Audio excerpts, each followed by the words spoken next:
Meus queridos, eu quero falar algo que nós estamos vivendo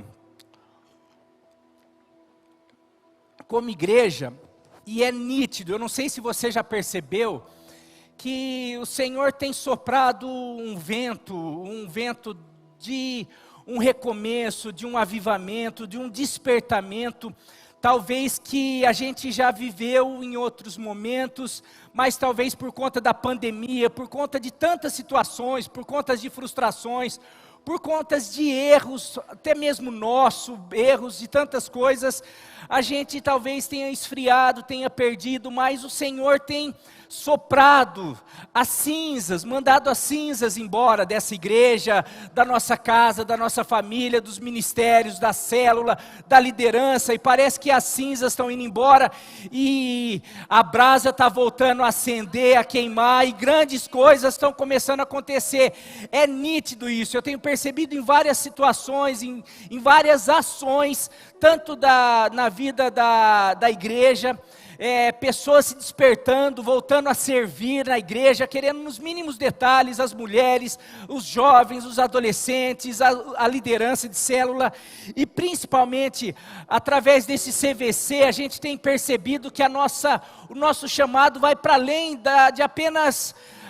tá aqui, a gente vai casar, vai trabalhar, de vez em quando ir na igreja, e a gente percebe que a nossa vida vai para além disso, e que se nós vivermos apenas para isso, sempre vai faltar algo, porque nós nascemos para a glória de Deus, para manifestar o reino de Deus aqui nessa terra, e toda vez que a gente parece que está em falta com isso, parece que todas as demais coisas...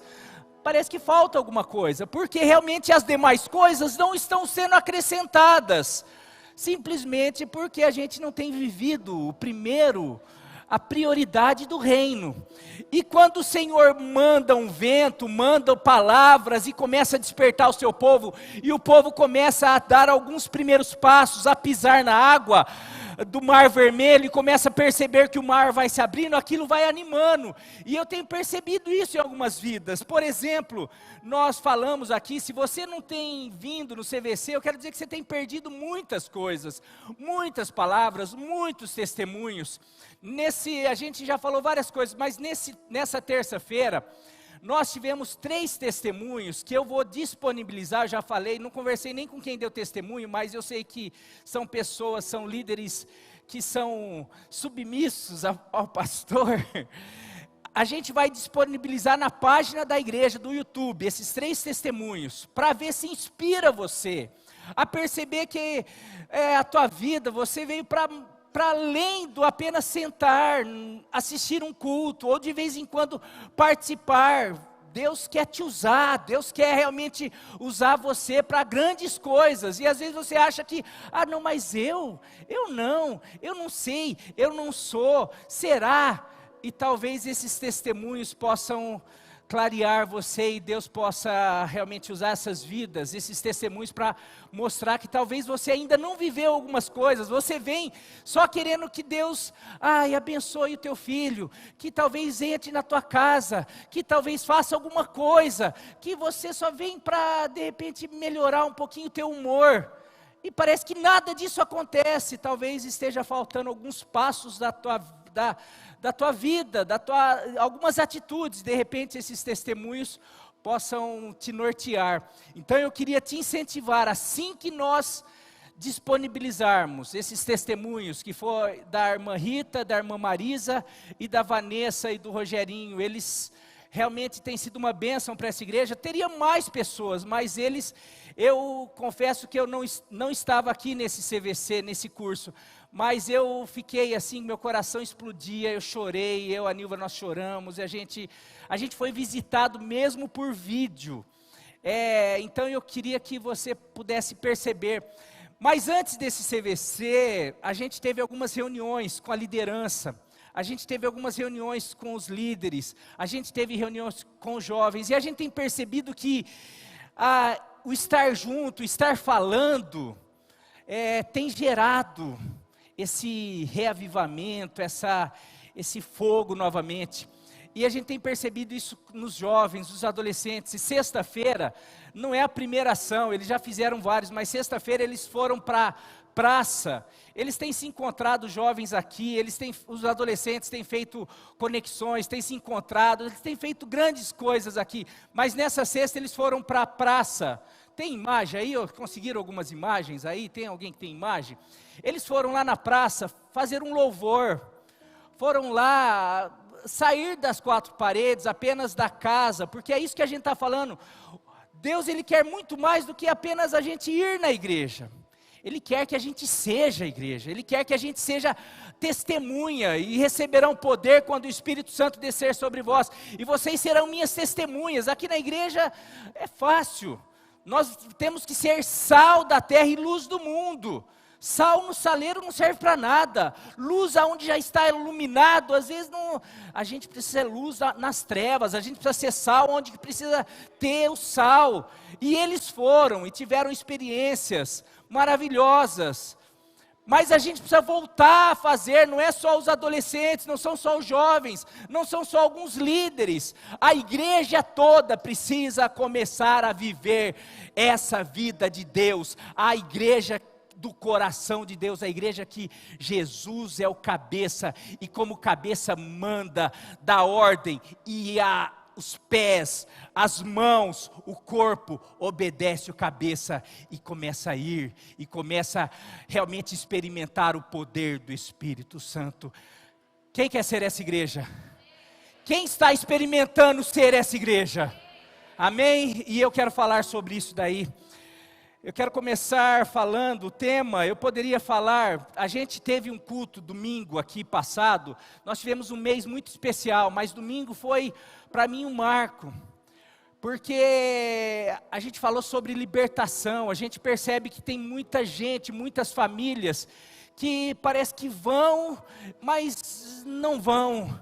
Parece que eles dão 2 passos, pessoas que dão 2 passos, mas para no segundo passo, ou dão 5 passos e voltam 6, voltam 7, parece que elas não conseguem se desvencilhar do inimigo, não conseguem, e nós falamos o porquê, e nós oramos, e o Espírito atuou aqui, houve libertação, houve quebrantamento, quebras de cadeia, tantas coisas, mas isso tem que ter continuidade, senão vai ser apenas mais um culto, vai ser apenas mais uma conferência, vai ser apenas mais um mês da família, vai ser apenas mais uma experiência que você teve, chorou, foi liberto, mas o mês que vem você acabou voltando para a aldeia, você acabou voltando para Betsaida, e é sobre isso que eu quero falar.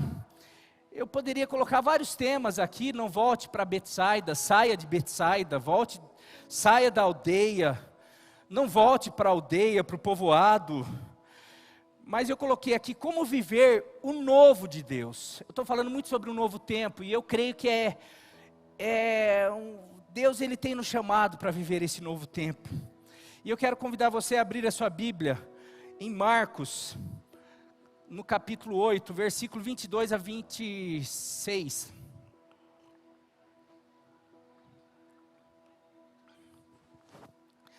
Marcos capítulo 8, versículo 22 a 26.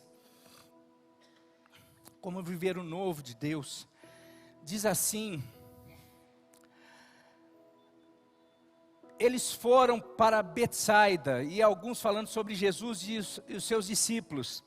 Eles foram para Betsaida, e algumas pessoas trouxeram um cego a Jesus, suplicando-lhe que tocassem nele. Ele tomou o cego pela mão e o levou para fora do povoado. Depois de cuspir nos olhos do homem e impor-lhe as mãos, Jesus perguntou: você está vendo alguma coisa? Ele levantou os olhos e disse: vejo pessoas, mas elas parecem árvores andando. Ou seja, não estou vendo tão bem não. Não ficou zerado não, Jesus. Você, dessa vez, parece que não foi tão 10 não. no versículo 25, mais uma vez Jesus colocou as mãos sobre os olhos do homem, e então seus olhos foram abertos, e sua vista lhe foi restaurada perfeitamente, ele viu tudo claramente. Jesus deu uma ordem, mandou ele para casa, dizendo: não entre no povoado, ou não volte ao povoado, ou não retorne a Betsaida. Esse povoado, esse lugar era, essa cidade, esse povoado era Betsaida.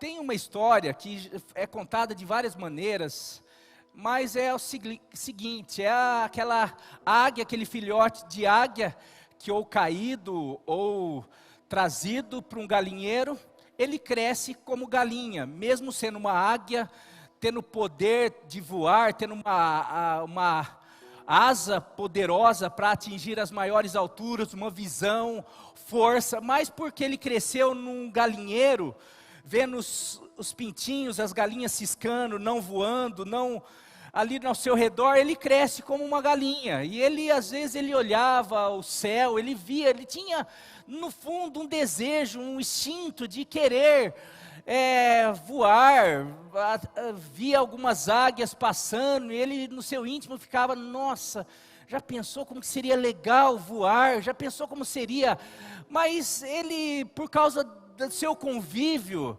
ele se sentia e se achava uma galinha, e até as galinhas, os galos, você é uma galinha, você não é águia, você foi criado, e assim, até alguém chegar ali e falar: não, é uma judiação essa águia, e tira ele, e tenta fazer voar, mas toda vez que ele via as galinhas ciscando, ele voltava, e coloca ele em cima da casa para voar, e ele via as galinhas e ficava, até uma pessoa fala: não, eu vou tirar ele do meio das galinhas, e vou levar ele para a montanha mais alta, para ele ver as águias, para ele começar a ver, e lá em cima, ele começar a ver o que as águias faziam, estendia as asas, e daí ele começou a ver, e daí ele jogou ali, ele viu como as águias voavam, ele começou a tentar fazer igual as águias, aí ele viu que ele tinha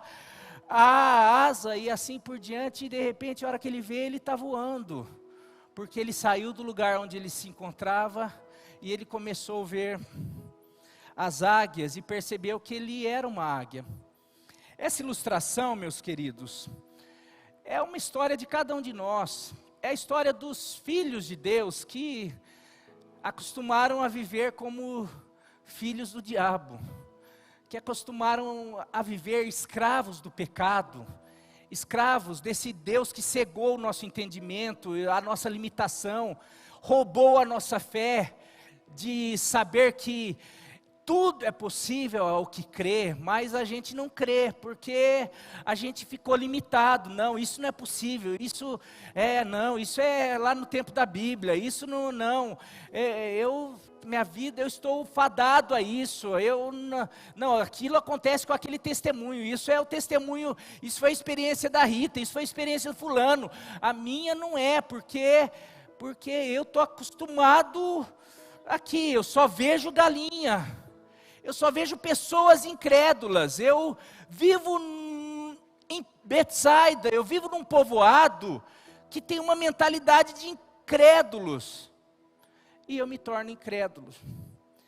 Essa lição é muito preciosa para nós, porque não adianta você ter vindo no culto domingo, ou ter participado um mês, ou estar percebendo algumas mudanças, mas continuar em seu povoado, num povoado de incredulidade, num povoado de murmuração, num povoado aonde você continua com alguma mentalidade segundo esse mundo, essa ideologia corrompida, o mundo caído. Você precisa sair, e foi isso que o texto nos mostra, algo muito legal, e eu quero tirar algumas lições, tentar ser rápido, muito mais rápido que domingo passado, a importância, que lições podemos aprender com essa passagem, e que eu entendo muito para esse momento. Primeira lição, a importância de pessoas na condução de outras pessoas até Jesus, a importância de ter pessoas conduzindo outras até Jesus.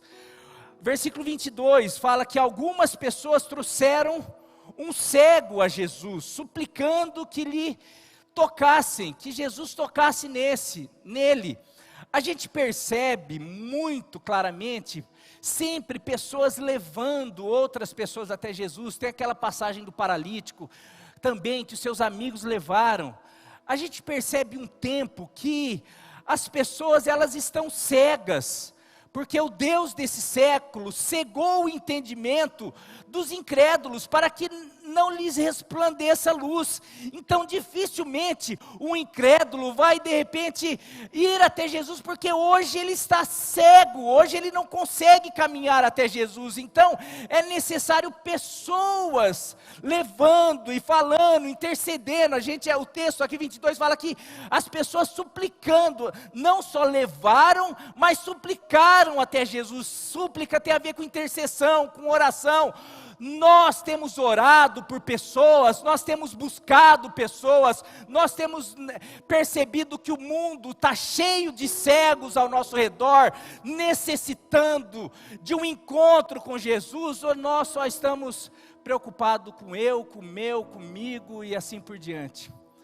Essa passagem, primeira coisa, mostra a importância de pessoas e de nós sermos essas pessoas. Por isso que Jesus fala: olha, os campos estão brancos. Vocês falam que não é tempo da colheita, mas olha, hoje Jesus podia estar falando aqui: olha, vocês estão falando o quê? Que a igreja está legal, que está tudo bem, que está gostoso. Mas olha o tanto de cego que tem aí, olha na tua vizinhança, olha nos teus parentes, olha tanta gente. Vocês estão falando que não, precisa de trabalhadores. A seara é muito grande, mas precisa de gente para levar. Mas não é só isso também, porque esse texto mostra, não só que nós precisamos ser essas pessoas, mas que muitas vezes nós somos esse cego, porque nós não enxergamos tudo. Você já viu no retrovisor do carro, que às vezes a gente dá aquela conferida, se está vindo um carro, e você olha de novo, e da hora que você vai sair, você ouve uma buzina: opa, poxa, mas eu olhei duas, não tinha carro. Como que chama isso daí? É que existe um ponto cego, um ponto que a gente não enxerga. E eu quero dizer que todos nós temos esse ponto. Tem coisa que a gente não consegue enxergar. Tem coisa que, se não for a esposa falando para a gente não enxerga. Se não for um líder, se não for uma pessoa, se não for um pastor, se não for amigo, se não for pessoas que Deus coloca falando assim: olha, eu vou te ajudar a chegar mais perto de Jesus, porque eu estou percebendo que você está com dificuldade. Eu estou percebendo que você está com dificuldade de enxergar coisas no teu casamento. Eu estou percebendo que você está com dificuldade de enxergar coisas na tua fé, no teu ministério, em sonhos que você está convicto, mas na verdade não é bem assim. Você não consegue enxergar. Nós não conseguimos enxergar tudo na nossa vida, até mesmo porque tem um monte de ponto de vista. E nós precisamos de pessoas. E graças a Deus eu tenho pessoas que me ajudam.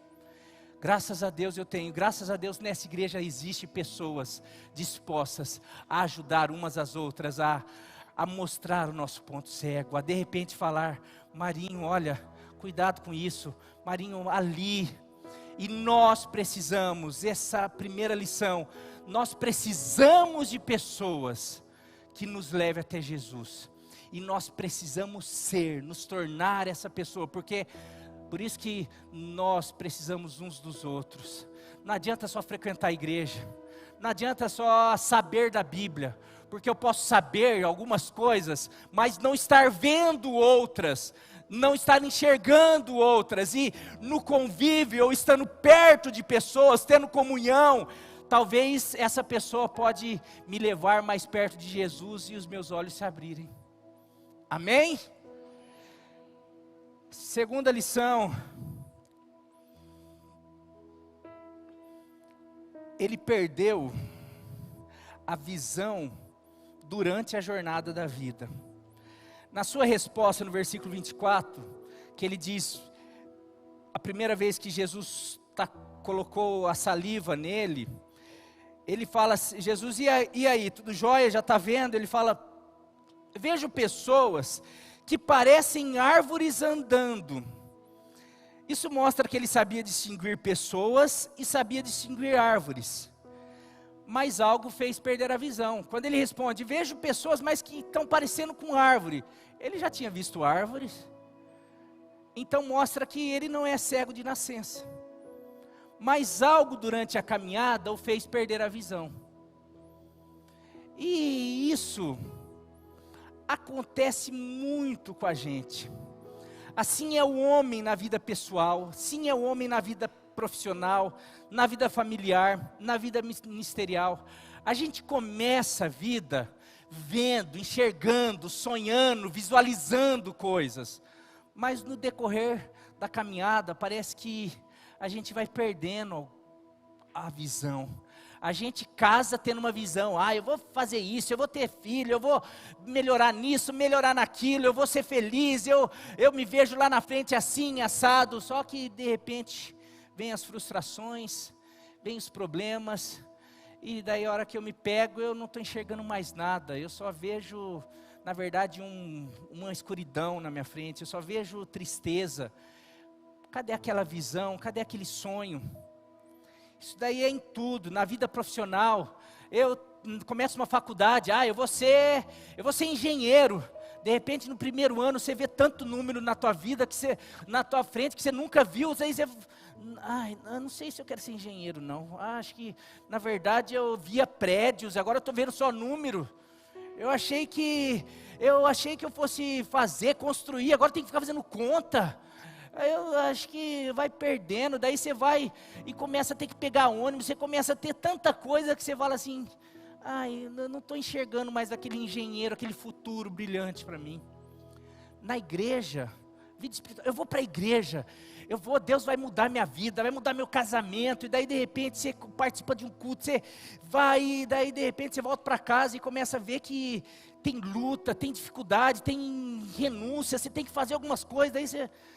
pensando bem, acho que eu estou perdendo a visão. Esse cego não era cego, mas ele foi perdendo. A gente tem uma luta muito grande, porque o inimigo, João 10:10 fala que o ladrão vem para matar, roubar e destruir. E uma das coisas que o inimigo faz primeiro é tentar furar os nossos olhos. Foi isso que ele fez com Sansão. É assim quando os inimigos ganhavam uma guerra, aqueles que venciam no mundo antigo, quando eles ganhavam, conquistavam uma cidade, eles pegavam os guerreiros mais fortes, os mais poderosos, os líderes, e eles furavam os olhos. Para que eles estavam falando? Perdeu a visão, não vai ser mais risco. Porque sem visão ele não vai poder guerrear, ele não vai poder vencer, ele não vai poder... Então é isso daí, o homem sem visão, ele perde o desejo, ele perde o sonho, ele não consegue enxergar, falar, eu vou chegar lá, eu vou alcançar lá, eu vou chegar na linha chegada, eu vou lá, vou acertar aquele alvo. E às vezes é isso que acontece com a nossa vida, ministerial, familiar, profissional e assim por diante. Agora o problema, as dificuldades, as frustrações, as mudanças, tudo isso nos faz perder a visão, o sonho, mas eu quero destacar pelo menos 3 atitudes, ou coisas, atitudes que nós temos, que são determinantes. Teria várias outras, mas eu quero destacar pelo menos 3 atitudes que, se você tiver durante a tua vida, vai realmente fazer você perder a visão. Primeiro, o medo. Diante das situações, eu estou começando a ter problema, e eu começo isso vai dar, e o que vai gerar? O que isso vai acontecer? O medo paralisa, eu não tenho reação, eu tenho medo de falar que eu estou tendo problema, eu estou com medo de falar que eu não gostei da faculdade, eu estou com medo de falar que eu me frustrei com meu marido, com a minha esposa, eu começo a ter medo de falar assim, puxa, eu não estou me sentindo adequado nesse ministério, eu estou percebendo que as coisas estão mudando e eu estou ficando para trás, eu começo a ter medo da reação das pessoas em em falar que eu estou perdendo a visão, que eu estou com problema, eu tenho medo de tentar, eu tenho medo de arriscar, eu tenho medo de mudar, eu tenho medo do que os outros vão falar, e por conta disso eu paraliso, e quando eu paraliso eu não faço nada, eu perco a visão, porque as coisas não param, e as coisas continuam, e a coisa só vai piorando. Segundo, o que me faz perder a visão, segundo, comodismo. Comodismo, acostumamos muito rápido com as coisas, inclusive com as coisas ruins. Tá bom assim. Ai, estou com uma dor nas costas. Puxa, vai no médico. Não, vai passar. Não, eu já descobri que se eu andar assim, ó, melhor, ó. Então, andando assim tá bom. De repente você começa a andar assim, você acostuma, você está andando assim, ó. A hora que você vê, você está andando assim. Daí de repente, porque você está andando assim, começa uma dor no pé. Daí você anda assim e já faz assim, ó. Assim tá bom. Mas vai no médico, vai resolver, vai fazer alguma coisa. Não. Por quê? Tá bom assim. A gente acostuma. E o casamento? O casamento tá... ele é o jeito dele. É o meu jeito. Mas tá bom, Deus fez o casamento, tem problema, mas é para vocês serem felizes, o casamento é um jardim, é um lugar para ter felicidade, tem problema, mas é para resolver, é para de repente vocês olharem e os filhos perceberem que um faz bem para o outro, para que eles tenham vontade amanhã de construir uma família, para que eles não cresçam, casar, nem sonho, para viver igual meu pai e minha mãe, casamento não é para isso, mas daí você pensa, fala assim, puxa, mas o que eu vou fazer?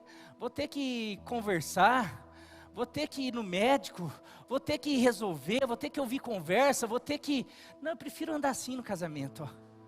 Tá bom assim, ela fica lá, eu fico aqui, cada um vai, eu vou para o bar, ela fica em casa, e a gente vai tentando, por quê?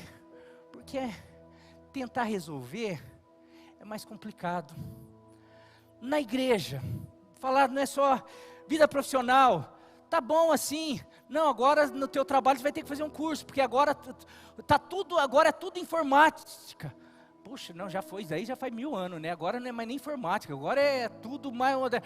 Não, mas você precisa, puxa, não, deixa eu ver, vou tentar arrumar outro trabalho que eu consiga me adaptar. Por quê? Porque senão eu vou ter que fazer um curso, e para fazer um curso, eu vou ter que talvez pegar ônibus, hoje não precisa nem pegar ônibus, tem na internet, mas daí eu vou ter que ficar aprendendo. Não,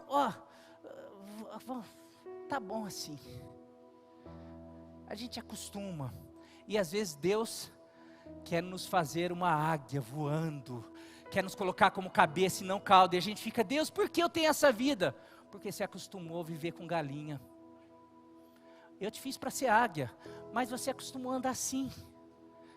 Eu te dei capacidade para ser muito mais, mas você se acomodou. E na igreja? Na igreja, eu tenho uma igreja que, nossa, o pessoal é uma bênção. A gente está lá, olha, tem 200 membros, 300 membros, uma cidade de 22 mil habitantes. Nossa, a gente é uma igrejona. Tem igreja lá de Bauru que não tem 200 membros. E uma cidade muito maior. Nossa, eu estou satisfeito. Espera aí, mas o que Deus tem para mim? Será que é isso que Deus quer, que eu seja um pastor de igreja de 200 membros? Ou será que Deus quer que eu seja um pastor que faça discípulo de todas as nações?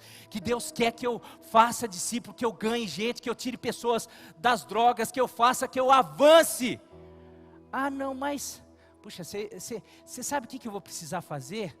Eu vou precisar, talvez, fazer curso. Eu vou precisar sair do meu comodismo. Eu vou precisar sair da minha zona de conforto. Eu vou precisar convencer com um que também está na zona de conforto dele. Eu vou precisar conversar com outro. Eu vou precisar buscar o Espírito. Eu vou precisar mexer do Espírito. Eu vou precisar orar. Eu vou precisar jejuar. Eu vou precisar buscar a Deus. Ah não, cansei só de falar. Acostumamos com o bom, acostumamos com o ruim, acostumamos com a mediocridade. E isso é o maior inimigo dos sonhos de Deus para a humanidade.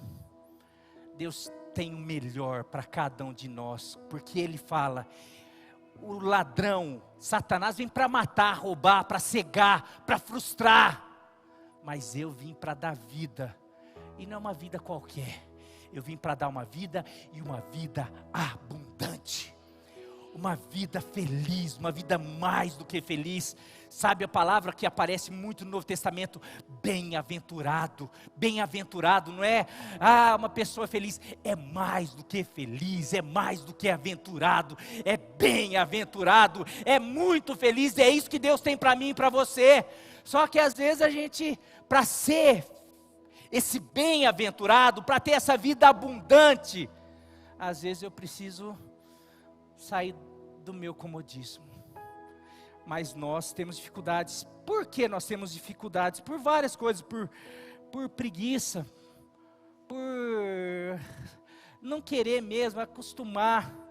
Mas tem uma das coisas que a gente tem dificuldade,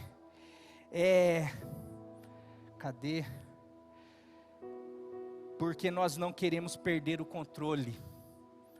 Na nossa zona de conforto, a gente tem o controle, a gente acostumou. Eu acostumei do meu jeito antigo, do jeito que eu estou vivendo, eu sei fazer, eu domino, eu controlo. Para ser melhor, para crescer, eu vou precisar aprender, eu vou precisar ouvir, eu vou precisar talvez ir para lugares onde eu não domino, eu não controlo, e a gente tem dificuldade. Do meu jeitinho aqui, eu já vi, e se eu for no médico, ele falar que eu preciso fazer algumas coisas que, aqui eu já acostumei, e se ele falar que eu tenho que fazer coisa que eu vou ter que acostumar agora daquele jeito, eu vou ter que, agora eu aprendi tocar violão errado, com os dedos tudo errado, agora eu vou lá no Fer, ele vai falar, não, agora não é mais assim, você vai ter que, não tem jeito de eu fazer solo igual você, com esses dedos errados, não tem, porque tem todo, não, então deixa quieto, eu vou ficar fazendo solo assim, fica assim, porque não tem, mas esse eu controlo. O celular, meu celular antigo, eu controlo. O meu computador, do jeito antigo, eu controlo. A minha igreja de órgão, eu controlo. O meu casamento, desse jeito, sem confronto, sem ter que ir para o embate, de repente, eu controlo. Parece que pelo menos ali está na minha vista, eu não sei o que. Se eu quiser resolver, entregar na mão de Deus, talvez eu não controle mais. Então, vamos deixar assim do jeito que está?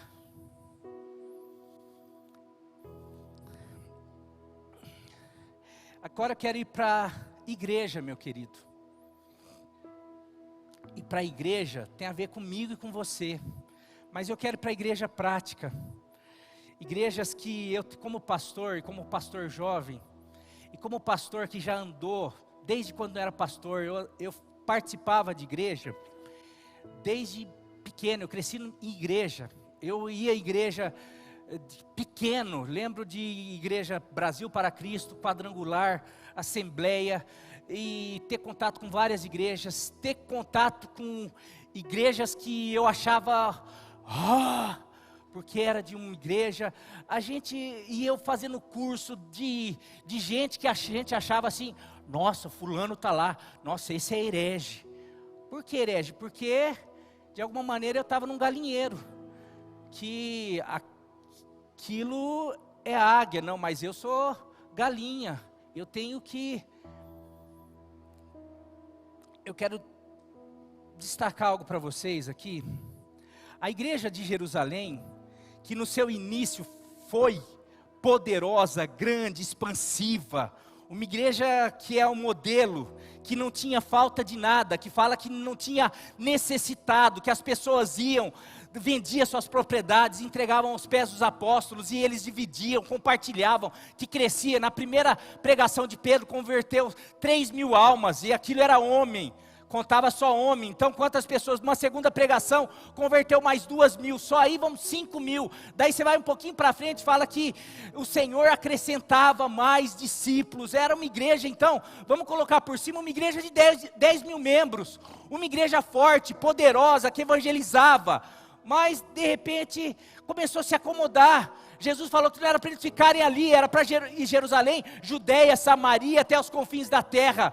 De repente vem uma perseguição, e começa, e eles têm que, peraí, não é só aqui, a gente tem uma tendência, tá bom aqui, então, a gente está ganhando aqui, então a gente começa a acomodar, essa empresa está bem aqui, mas daqui 1 ano, talvez essa empresa precisa se atualizar, precisa mudar, o mundo muda, as estratégias mudam, as estruturas mudam. Se você se acomodar na igreja, no trabalho, na profissão, na família, você vai perceber na criação de filho, meu avô criava filho dessa maneira, meu pai criou desse jeito. Se for querer criar do jeito que teu pai criou, você perdeu teus filhos. As coisas mudam. Jerusalém, a igreja lá, com os apóstolos, com a unção, com o Espírito Santo. Sabe o que acontece em 20 anos? Nessa igreja poderosa, você vai para 2 Coríntios, capítulo 8. A igreja da Macedônia estava tendo que mandar a cesta básica para a igreja de Jerusalém. O que aconteceu com a igreja poderosa de Jerusalém? 20 anos depois, cadê a fartura? Cadê aquela igreja poderosa? Talvez tenha se acomodado, talvez tenha parado no tempo, talvez achou que ia ficar. Não, a igreja aqui é a igreja de Pedro, a igreja é a igreja da teologia, da perfeita teologia. O que aconteceu com a Europa? Outrora protestante, outrora o berço da reforma, o berço da cultura, o berço do evangelho, a teologia que nós estudamos vem de lá. Os maiores teólogos são ingleses, são alemães, são aqui as maiores igrejas, esses países. Você pegar a Alemanha, você pegar a Inglaterra, você pegar tantos países lá da Europa, era 90% protestantes, hoje é 90% ateu, o restante é Islã que comanda. Cadê o cristianismo? Sabe cadê o cristianismo? Ficou atrás de um púlpito de madeira, com pessoas querendo ensinar teologia do século 18, do século 16 para o século 20, querendo prender os jovens com um órgão de tubo,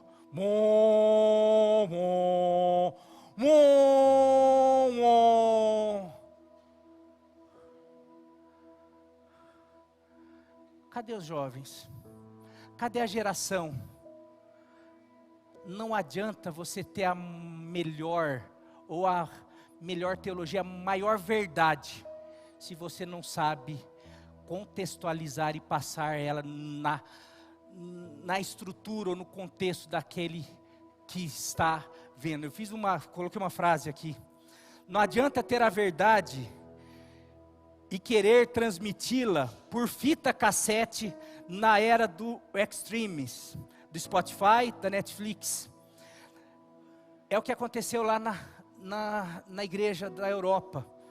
E infelizmente é o que tem acontecido com muitas igrejas históricas do nosso país ainda. Não é só históricas não, com várias igrejas ainda pentecostais.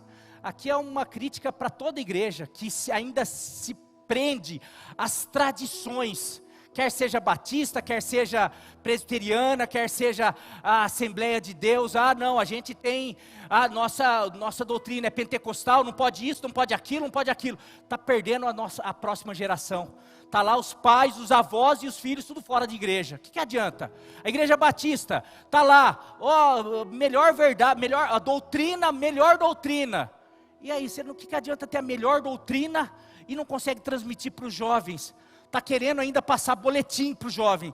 Lá, ó, boletim domingo de manhã. O jovem não vê boletim, agora é na internet.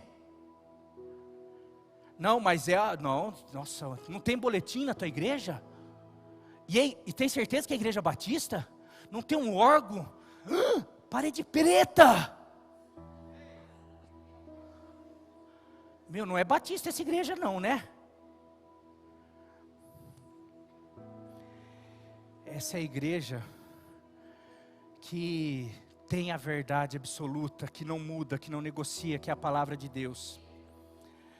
Mas que se contextualiza, que sabe que não adianta a gente ter a verdade, a palavra de Deus, e querer colocar essa verdade numa fita cassete e entregar para um jovem, falar assim, olha, ouve aqui essa verdade, olha que verdade maravilhosa.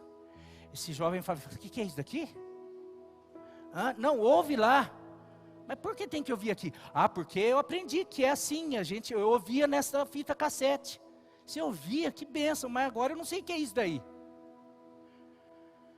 Porque na minha época a gente fazia evangelismo assim, ia na praça, colocavam aqueles falantes que pareciam uma corneta, pamonha, pamonha, pamonha, Jesus, Jesus, e juntava a turma e ficava lá e a turma vinha. Hoje não funciona assim. Não, mas foi uma bênção, como foi uma bênção a Europa naquele século, mas ficou naquele século e hoje? Isso daí se aplica na igreja. Eu vejo com tristeza, porque eu vejo muitas igrejas com palavras maravilhosas. A Nilva sabe, eu acompanho pastores, eu sou fã de vários pastores, que pastoreiam igreja de 50 membros. Eu falo, cara, essa mensagem precisava, um jovem da minha igreja precisava ouvir essa palavra, mas um jovem da minha igreja não pararia para ouvir esse pastor. Daí sabe o que eu faço? Às vezes eu pego aquela palavra e tento trazer aqui, do meu jeito. Por quê? Porque é uma verdade, uma palavra maravilhosa. Mas, às vezes, não é só a questão da verdade. É a questão como você transmite para essa geração. É estrutura, valor, princípio não muda, mas estrutura muda. Empresas que não se adequaram às mudanças. Não, a empresa que transmitia notícia por jornal, não, agora vai ser por internet. Não, a gente é fiel ao jornal aqui, está passando fome. Se não conseguiu migrar para as redes sociais, está passando fome. E assim por diante. Famílias, casais, educação de filho, que não estão fazendo curso, que não estão ouvindo, que não estão aprendendo, estão percebendo, e estão lá. Esses filhos são rebeldes. E o que você está fazendo por isso? É uma geração rebelde. Os jovens estão todos superficiais. Estão. E o que você está fazendo por isso? E a igreja está assim. E o que nós, como profetas, estamos fazendo por isso? Nós vamos, tua igreja está já com dízimo, Pix, fazendo Pix. Você lembra, eu até falei, tentei voltar a contribuição aqui, que eu achava bonito. Você vê, quase não tem contribuição aqui. Daí no começo eu até fiquei preocupado, falei, gente, ninguém está dando mais dízimo. Daí fui lá, o Silvio falou, não, a maioria está por transferência, por Pix, não sei o que. Falei, ufa, menos mal. Mas já pensou, tem gente que, não, na tua igreja, não, na nossa igreja não faz Pix, não faz cartão, não aceita cartão, tem gente que faz cartão. Não, por quê? Porque não é adoração. Falei, já pensou? Não, vai ficar não, porque, gente, é estrutura. A gente faz a transmissão para o culto. Não é, o ideal seria estar aqui, mas não adianta, hoje não vou transmitir, a gente precisa transmitir, porque tem gente que tem possibilidade, e está atingindo pessoas. A gente, a gente não pode, e assim em todas as áreas.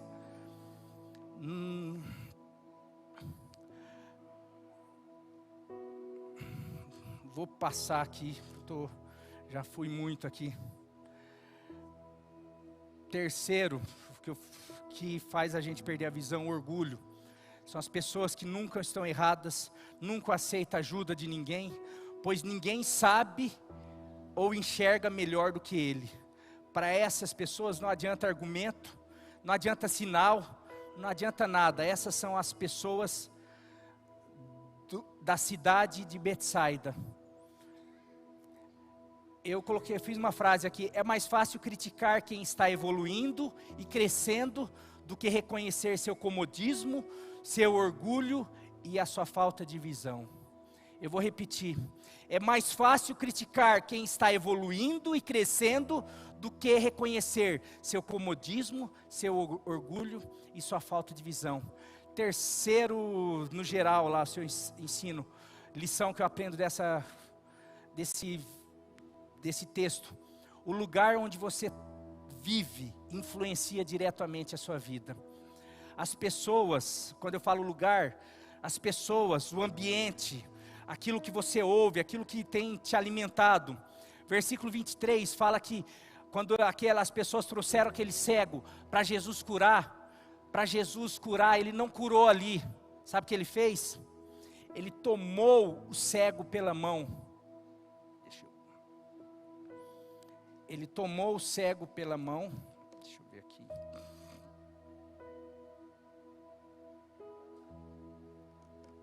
Ele tomou o cego pela mão e levou-o para fora do povoado.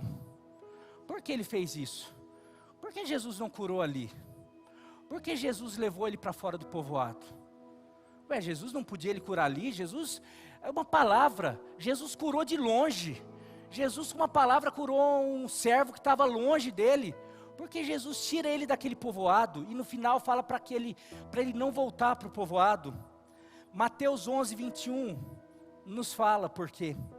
Jesus falando sobre Betsaida, esse povoado era Betsaida. Ai de você, Corazim, ai de você, Betsaida, porque se os milagres que foram realizados entre vocês tivessem sido realizados em Tiro e Sidom, há muito tempo eles teriam se arrependido, vestindo roupas de saco e cobrindo-se de cinzas. Betsaida era um lugar de incredulidade, era uma cidade onde não adiantava fazer milagre, não adiantava ensinar, não adiantava nada. Era uma cidade que Jesus era ambiente de incredulidade. Não adiantava Jesus, e Jesus, ele age em ambiente de fé. Se tem uma coisa que impede Jesus de agir, é ambiente de incredulidade, é pessoas que não creem, pessoas incrédulas. E a gente vai perceber que esse cego é o único, ou esse relato é o único relato que Jesus precisa tocar na pessoa uma segunda vez. Você não vê isso em outro relato. Jesus dava uma ordem e a pessoa era curada. Mas por quê? Seja feita segundo a sua fé. As pessoas iam, as pessoas criam, as pessoas iam com um ambiente de fé. Isso é importante, eu quero que você perceba isso daí, meu querido. Jesus o conduz para fora do ambiente de incredulidade. Betsaida era uma cidade incrédula. A incredulidade é o oposto da fé. E a fé é fundamental para o homem experimentar tudo que Deus tem para ela: salvação, cura, libertação, paz, alegria. Jesus, exemplo, vou dar alguns exemplos. Coloca aí Marcos 5, 39 a 42. Quando Jesus vai ressuscitar uma menina, a filha de Jairo, Jesus está chegando, Jairo fala: então minha filha está doente e tal. Chega alguns, fala assim: não incomoda mais Jesus não, tua filha morreu. Jesus olha para Jairo e fala: tua filha não está morta, crê somente. E daí Jesus vai com Jairo lá, e ele chega, está todo mundo chorando, e ele fala, coloca aí o texto, Marcos 5, 39, 42. Então entrou e ele lhes disse: por que todo esse alvoroço? e lamento, a criança não está morta, mas dorme. Mas todos começaram a rir de Jesus. Ele, porém, ordenou que eles saíssem. Tomou consigo o pai, que ele tinha falado, se você crê. Mas quem não cria, quem estava rindo, quem estava no ambiente, que ambiente é esse de incredulidade? Sai todo mundo daqui. Sabe por que tem que sair? Porque o que traz cura, o que traz transformação, o que traz libertação, é a fé de que Jesus pode. Jesus pode todas as coisas, mas Ele fala, tudo é possível ao que crê. Não é só possível a Ele, porque a incredulidade, se tem uma coisa que impossibilita Jesus, e não é por causa dele, porque Ele é o Todo-Poderoso, mas o que impossibilita a gente de receber tudo o que Ele tem, é a incredulidade. Muitas vezes nós não recebemos a bênção que Deus tem para nós, por causa da nossa incredulidade, e muitas vezes a nossa incredulidade é por causa do povoado que a gente vive, por causa do meio, por causa de uma cultura naturalista, por causa de uma cultura que não acredita mais em milagre, por causa de uma cultura que não acredita que nós estamos assentados nos lugares celestiais com Cristo Jesus, acima de todo principado e potestade, como nós falamos, e a gente tem medo do sobrenatural, a gente não acredita no sobrenatural, por quê? A gente só acredita aqui, ó, no que vê, no que apalpa, no que, assim, essa cultura, esse Betsaida, conseguiu deixar o povo de Deus incrédulo. Por isso que a gente não vê, por isso que a gente não experimenta, porque Jesus tem que retirar. Aqui Ele retirou, mandou as pessoas embora. Lá no outro texto Ele tira o cego do lugar, tira o cego do povoado. Aqui Ele tira o povoado da casa. Olha, continua o texto aí. Tomou consigo o pai e a mãe da criança e os discípulos que estavam com ele e entrou onde se encontrava a criança. Tomou-o pela mão e lhe disse, Talita cumi, que significa menina, eu ordeno a você, levante-se. Imediatamente a menina que tinha 12 anos de idade levantou-se e começou a andar. Isso os deixou atônitos.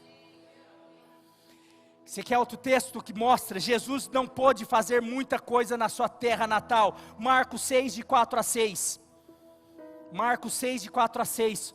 Olha só, é o único texto que fala que Jesus, o Todo-Poderoso, não pôde fazer. Olha só, o Deus que pode tudo, ali Ele não pôde. Mas por quê? Jesus lhe disse, só em sua própria terra, entre seus parentes e sua própria casa é que um profeta não tem honra. E não pôde fazer ali nenhum milagre. Mas peraí, por que Jesus não pôde? É meio estranho. Mas olha ali, Jesus não pôde fazer ali nenhum milagre, exceto impor as mãos sobre alguns doentes e curá-los. E ficou admirado com a quê? Então Jesus passou a percorrer os povoados ensinando e outra coisa assim. Você quer alguma coisa que impossibilita a ação de Deus na tua vida, na tua casa, na tua família, nessa igreja?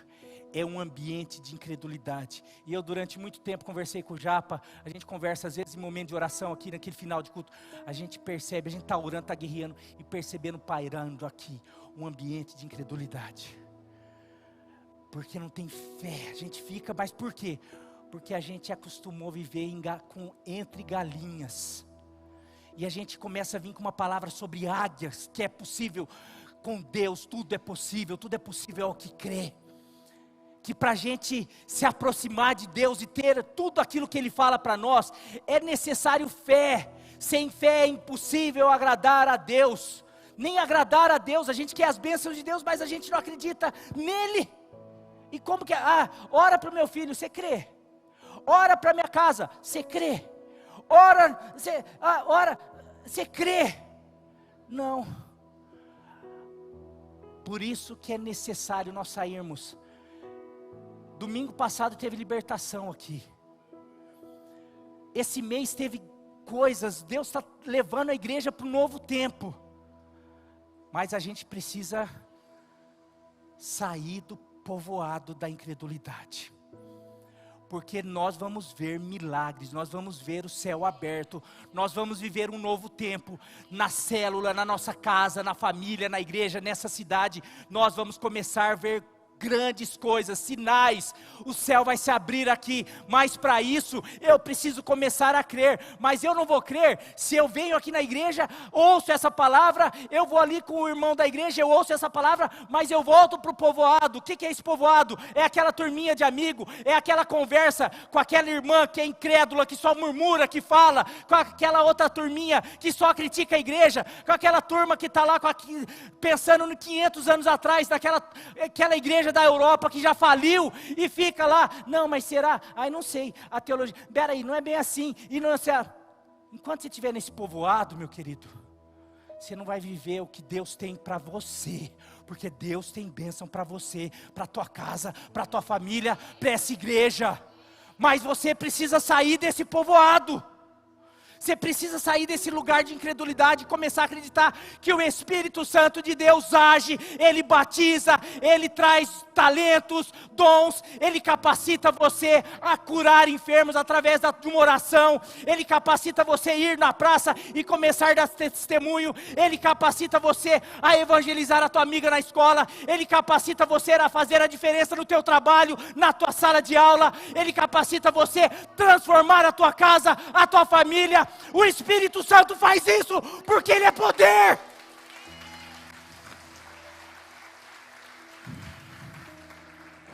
Eu posso orar? Você pode orar. Jesus falou para você orar que os sinais seguiriam aos que crescem. Por isso nós fizemos aqui. Mas se demônio manifestar, peraí, expulsar demônio é por fé também. Lógico que a vida tem que estar no altar, mas é por fé. Já vi demônios, não saio, e ficar lá, e não sai, às vezes eu fico, aquilo me deixa inseguro, não tá é fé, é dar uma palavra de ordem, eu fui capacitado, eu tenho delegação para isso, eu tenho autoridade, então em nome de Jesus, sai, e não tem mais conversa.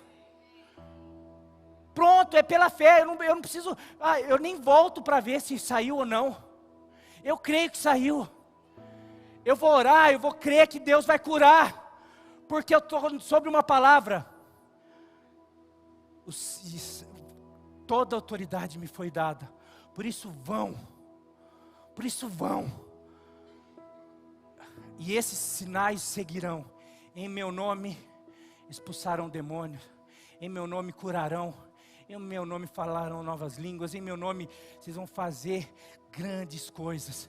Quem tem ido, as igrejas que têm ido, têm feito sinais e maravilhas. Sinais e maravilhas é uma evidência de igrejas que conseguem, que saem do marasmo, saem do comodismo, saem daquilo que é mais fácil e vão para a obediência, para a submissão a Deus, a palavra dEle, e começam a ir. Sabe o que acontece? Sinais e maravilhas, através da fé. Agora, se eu não tenho fé, se eu ainda estou em Betsaida, e a cultura de Betsaida, a incredulidade, me domina, eu vou continuar cego, eu não vou enxergar. Eu teria muito para falar, mas eu vou parar para terminar. Só quero terminar por causa do horário. Confie na condução de Jesus. Jesus pega essa pessoa e começa a conduzir. Acho que as pessoas, e até mesmo ele esperava uma palavra, igual Naamã. Fui lá, aquele profeta fala para ele mergulhar. Deus, às vezes, você está aqui achando, mas eu saí da semana, do mês, achei que já ia chegar, ia estar tudo pronto. Não, tem um processo. Talvez você ache que Deus ia dar um toque, uma palavra ia acontecer, de repente vem um guspe na tua cara. Espera aí, é Jesus mesmo? Não, é Jesus. Talvez Jesus, você achou que Jesus já ia te curar, e Jesus começa a te conduzir, começa a te levar por caminhos que você, espera aí, não estou entendendo. Confie, isso faz parte do processo. Pessoas são curadas instantaneamente. Para alguns Deus faz outra maneira, para alguns Deus tem um processo para trabalhar com a sua fé, para trabalhar no seu comodismo, para trabalhar em áreas que Deus sabe que nós não enxergamos. Deus tem que trabalhar em nós. Agora nós precisamos confiar nisso, que Deus está trabalhando em nós, na nossa casa, mesmo que nós não vejamos, mesmo que nós não percebamos, Deus está fazendo, isso é fé. Eu creio que Deus está fazendo, Ele está conduzindo, eu não estou enxergando, Ele está me puxando, será que, para onde Ele está me levando? Não sei, mas eu já estou nas mãos dEle, então eu sei que Ele vai me levar, e no final eu vou enxergar, no final eu vou saber, e a hora que meus olhos se abrirem, eu vou perceber que Ele fez, e o que Ele fez é o melhor, porque a palavra dEle fala que todas as coisas cooperam para o meu bem, para o bem daqueles que amam a Deus, e eu o amo, você o ama, nós estamos o amando, e nós queremos obedecer. Então confie, você não está entendendo, você não recebeu, você não está enxergando, você está enxergando as coisas, não está bem ainda, algumas coisas estão embaralhadas, está parecendo árvore, não, mas calma, aquele que começou a boa obra é fiel para completar, Ele vai completar a obra na sua vida, na sua casa, na sua família, nos seus, nessa igreja, na nossa cidade, no nosso país. Nós vamos ver o céu se abrir e a vontade dEle descer sobre nós, e nós vamos ser os representantes dEle aqui, na tua casa, no nosso trabalho, na igreja, confie nele. Por último, não volte para o povoado. Deus começou algo na tua vida, cuidado, quem influencia você?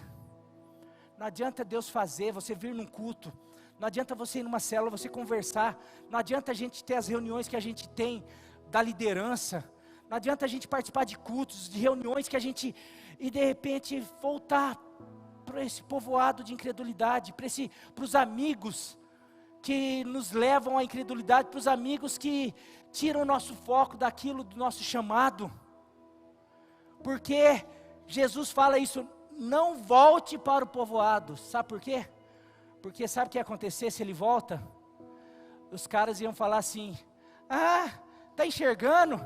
Duvido, isso daí é alguma macumba que aquele cara lá fez, porque ele expulsa demônio por Beelzebu, ele fez algum trabalho, e amanhã depois você vai ver, vai estar embaçado. Daí um dia, ele ia acordar com um ramelo aqui, ia estar embaçado, ele ia falar, nossa, será que é verdade? Será que, então acho que não me curou, não, porque naquela época não tinha espelho. Ele ia falar, ia começar a incredulidade, e ele ia começar a perder a bênção, como muitas vezes acontece conosco. Uma palavra de uma amiga, uma palavra de alguém, uma conversa ali errada, mas será que vale a pena, será não sei o que, mas não tem essa, não volte, pelo contrário, fique com os discípulos, fique com Jairo, fique com Jesus, fique com quem estimule a sua fé, para você viver esse novo tempo na tua vida, na tua profissão, para você viva com águias. Deixe de viver com galinhas, porque você nasceu para ser águia, você nasceu para voar nas asas do Espírito, você viveu para realmente viver o melhor de Deus na sua vida, na sua casa, na sua família, nessa igreja. Mas se você constantemente insistir em ficar com galinha, com gente sem visão, com gente incrédula, com gente murmuradora, com gente que só reclama, com gente que vai ficar 40 anos no deserto e não vai tomar posse da terra prometida, sabe o que vai acontecer? Você vai acabar caindo no deserto. Ande com Josué, com Caleb, ande com águia, que você vai começar a voar. E eu quero profetizar algo aqui sobre essa igreja. Meu pai viveu algumas coisas, e ele sempre falou algo para mim. Marinho, você vai viver mais do que eu vivi. Eu ficava elogiando o ministério dele, e ele sempre falou, você vai viver 10 vezes mais. E eu sempre ficava, nossa, não, que isso, nossa, eu vivi 1/3. Não, hoje não, eu quero viver, e vou viver 20 vezes mais do que ele já viveu no ministério. Porque Jesus, olha o que ele fala para os discípulos dele, vocês farão obras maiores do que eu fiz. E assim, existe uma palavra, as futuras gerações, para elas fazerem mais do que nós mesmos. Eu vou fazer o máximo, e vou fazer muito mais. Eu estou no começo, mas eu quero dizer, quando eu vejo o Lucas, quando eu estou começando a ver o Douglas, estou começando a ver essa turma, esses adolescentes, esses jovens, Davi, Giovana, essa moçada que está... Gente, eu não sei onde que eles vão parar. Que é águia, eu tô voando, mas essa turma vai ganhar o mundo, não é Pirajuí não, essa turma vai ganhar. Eu estou profetizando sobre vocês, viu, jovens, adolescentes, pastores, vocês estão para viver. Olha, se vocês não voltarem mais, se vocês não voltarem, cadê Lucas, Kelly, vem aqui na frente, Gabi e Douglas, vem aqui na frente, vocês estão aqui? Chama eles lá, vê se alguém pode ficar lá um minutinho para eles. Eu já estou encerrando aqui. Representando. São representantes. Isso, fica aí, por favor. Eu quero encerrar com isso daí. Nós já vivemos algumas coisas. Eu coloquei um novo tempo, porque nós já vimos conferências aqui com 600 jovens. E esses tempos, quando eu comecei a ver o trabalho com os adolescentes e vi, porque o Douglas e a Gabi são frutos do Lucas e da Kelly. Eu lembro quando o Lucas e a Kelly chegou para mim e falou assim, olha, a gente está pensando em separar os adolescentes, e a gente tem um casalzinho joia. Eu não tinha tanto contato com o Douglas e a Gabi, mas eles tinham, e eles falaram. E eu queria falar o que eles falam do Douglas, o que eles falaram do Douglas e da Gabi, eles falam de vários jovens. A gente tem várias outras pessoas, eu converso com os líderes, tem líder que chega para mim, pastor, olha, fulano é maravilhoso. Eu conheço várias pessoas, mesmo sem conversar, mas eu sei do que vocês são por causa dos líderes de vocês, e da bênção que vocês são. Mas é isso, pessoas que começam a entender, peraí, eu quero andar com águia, eu quero aprender, eu quero crescer. Eu estou debaixo, Lucas e a Kelly têm feito um trabalho maravilhoso. São perfeitos? Não são perfeitos, como o pastor Marinho não é perfeito, como o pastor Mário não é perfeito, como não tem ninguém perfeito. Mas espera aí, eu estou vendo que eles estão buscando a Deus, eles estão querendo viver como águia, eles estão deixando, então eu quero viver. E eles começaram, começaram o Douglas e a Gabi. Só que nesse meio tempo, teve debandada, teve um monte de coisa, teve um monte de gente voltando para Betsaida, teve um monte de gente voltando para o povoado, porque experimenta, mas de repente, pode vir aqui, por favor. Eu já profetizei algumas coisas aqui, mas quero voltar a profetizar para vocês aqui. Pode descer aqui, vocês dois também aqui, só para eu orar aqui. E eles começaram a caminhar aqui juntos. E quando eles começaram, eu falei algo para o Douglas, eu falei assim, olha, a gente vai ver nos adolescentes o que a gente viu nos jovens, aquele boom, a gente vai ver.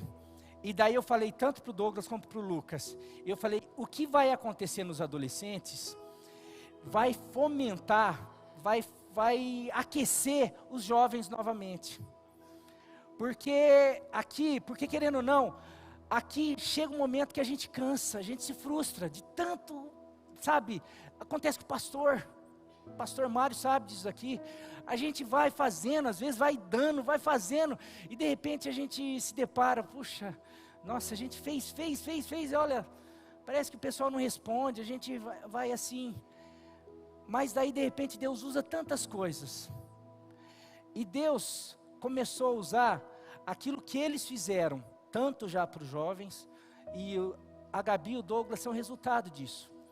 E daí eles vieram com gás absurdo. E ninguém sabe, mas o Douglas e a Gabi, eles estão fazendo curso, eles estão indo atrás, eles fazem curso pela internet, estão pagando, investem dinheiro. Eles estão conversando com o líder de adolescentes de Bauru, de Marília, de São José dos Campos. Eles estão, e o Douglas fala o negócio, a gente tem que andar com águia. A gente tem que andar, quer ser águia, tem que andar com águia. E a gente já está percebendo o que tem gerado nos adolescentes. Os adolescentes já estão começando a ter a paixão do líder. E isso eles pegaram desse casal aqui. Só que esse casal estava um pouquinho assim, de tanto assim, e a gente às vezes também. Mas a gente começa e conversa, a gente conversa e a gente vai pegando o gás de novo. Mas está vindo aqui e Deus está soprando um novo vento. E através daqui, a liderança dos adultos, pastor André, pastor Mário, aqui o CVC, e está vindo um novo fôlego, está vindo um sopro.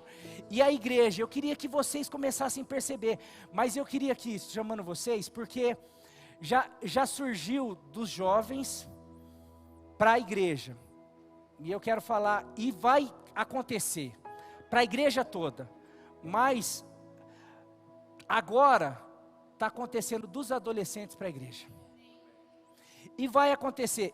Isso significa o quê? Que os adolescentes são não tem nada disso, porque nós somos um corpo, não adianta mão, braço, não interessa, mas eu quero profeticamente falar que vai ter um boom nos adolescentes, vai ter um boom nos jovens, vai ser uma cascata, vai ter um boom nos adultos, vai ter um boom na terceira idade, vai ter um boom nessa igreja, que vai ser uma onda de eletricidade que vai tomar conta na cidade, porque é esse novo tempo. Mas eu e você, nós não podemos querer voltar para Betsaida, porque é um novo tempo, é um tempo de visão. Deus tirou, Jesus curou Ele libertou, Ele trouxe.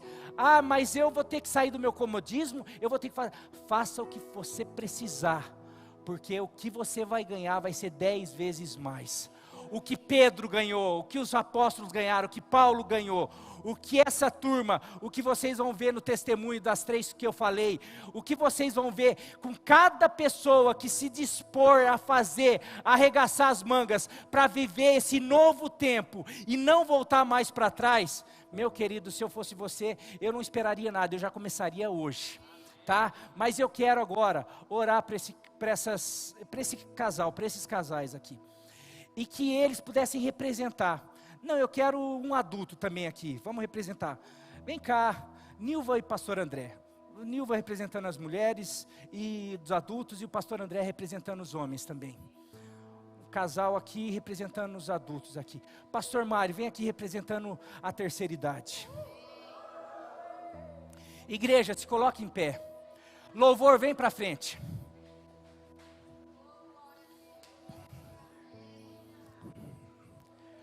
Louvor, vem para frente.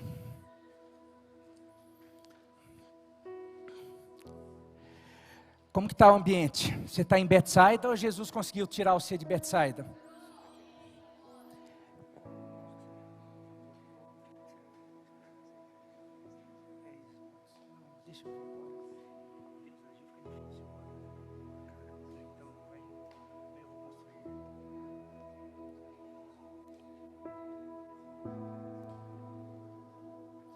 Por enquanto faz só um minutinho. Meu querido, essa palavra, você vê, Jesus fala que Ele é o Deus do impossível, Ele pode todas as coisas, mas depois Ele fala, Ele joga a responsa para nós, tudo é possível ao que crê. E a gente percebe pessoas alcançando cura, libertação, transformação, tendo as vendas, os olhos abertos, o ouvido, o surdo ouvia, quantas coisas, mas tudo por causa da fé.